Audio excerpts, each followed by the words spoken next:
Hey, how's it going? My name's Colin. I figured I'd, start a YouTube channel, share a little bit about my fishing and swimbait journey. Just to say that it's hasn't gone smoothly at all is an understatement. This is probably the sixth time I've tried filming my first video. From batteries dying, memory issues, forgetting to charge my batteries before going out, to tuning issues when I switched the hooks on my baits. It's been a struggle, but tomorrow I have a class canceled, so I'm going to have a lot more time to fish. So I'm hoping it's going to go well. Regardless if I catch anything or not, I am going to post a video. So we're just going to see how that goes. Overall, I'm just ready to have a good time, and I'm excited for whatever happens tomorrow. I'm bringing my roommate with me. He's new to fishing. Last time we went, he caught a fish, and that was pretty exciting. Didn't actually get a picture with it because it spit the hook right at the dock, but still a very, very exciting experience for him. I'm gonna go grab the baits that I'm gonna be fishing with tomorrow mainly. I like slower glides. I'm not really a big fan of like multi-piece baits or wake baits. I do have them, but I'm not really a big fan of those. I like these slow, wide, or choppy gliding style. So let me go grab those real quick. So the main baits that I'm going to be focusing on tomorrow, starting off with the smallest, it's going to be a black dog shell cracker in the bright bluegill color. I outfitted it out with some quad decoys. I just like the quads. Crazy bass fisher, he praises them a bunch, and I'm really excited to try them out. I did throw them on a few of my baits, and it did cause some issues with the tuning, which is what I was dealing with for the last 3 hours that I went out last time. But using my bathtub, I was able to tune everything correctly. I no longer have access to a pool like I do at home, but bathtub was just to see like the buoyancy of everything because I already know the action. It was nice to be able to get everything tuned up. So I have the shell cracker first. And then the next biggest bait that I'm going to be focusing on is a Depths 175 original that I retuned myself recently. The original owner kind of opened up the joint on it, and I really like the swim of it. Changed out the weight a little bit, and I'm really, really excited to see how good of a glide it has tomorrow. Next bait that I'm going to be focusing on is my Hinkle Trout knockoff. I love this thing.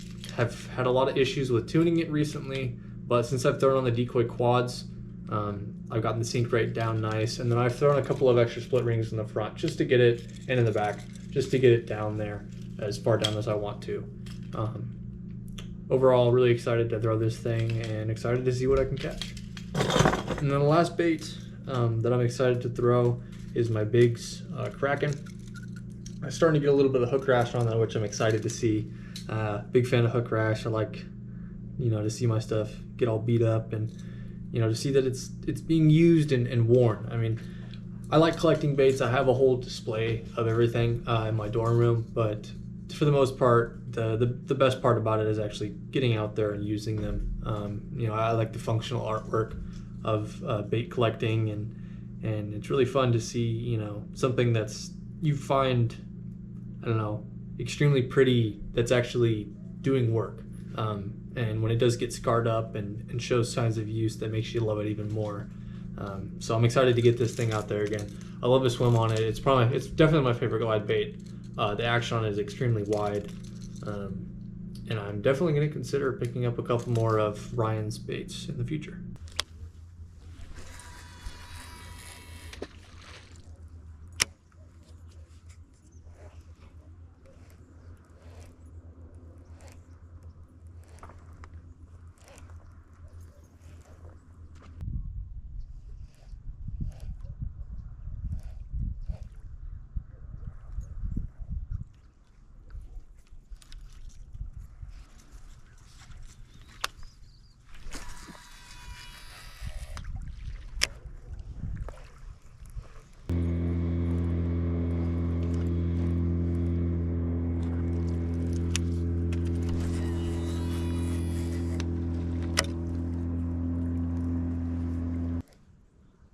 I got followers. Look. See them? They're right there. There's 3 of them. You see them? Throw your shit right there. They're swimming away. They're right there. Oh, I see them. Okay, I do. Throw it right at those bushes, right there. It's a nice little toss. There we go. Reel that hoe in. Give it like a little short little burst and then stop it. Burst, stop. Give it that short little half second of a pause. Okay. We know there's fish out here. So our typical spots aren't working so well today.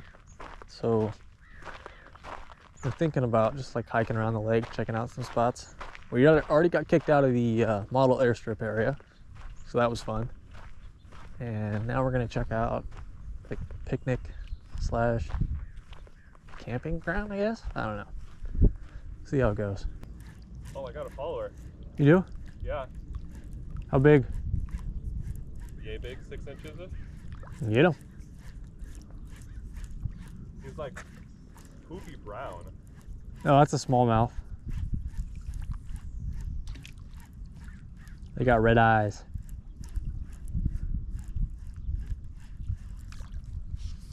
They're smaller.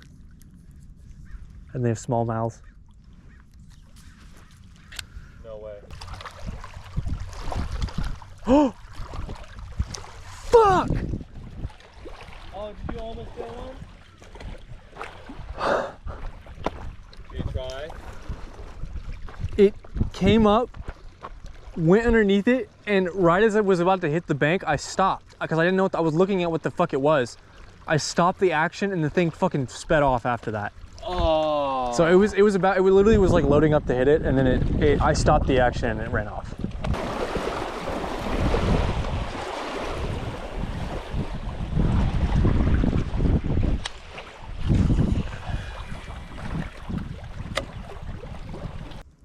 It somehow tied itself into a knot. Oh, I'll get it.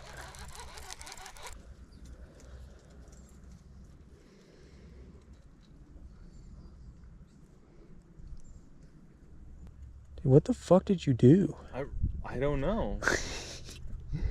Like, I pulled it out, and I think I pulled it out a little too aggressively because I didn't realize where it was.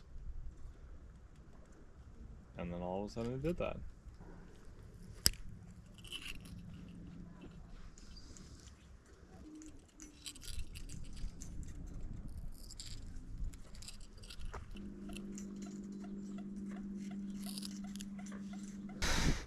You're done for the day. I'm sorry. What? What did I do? I'm gonna have to cut this thing off.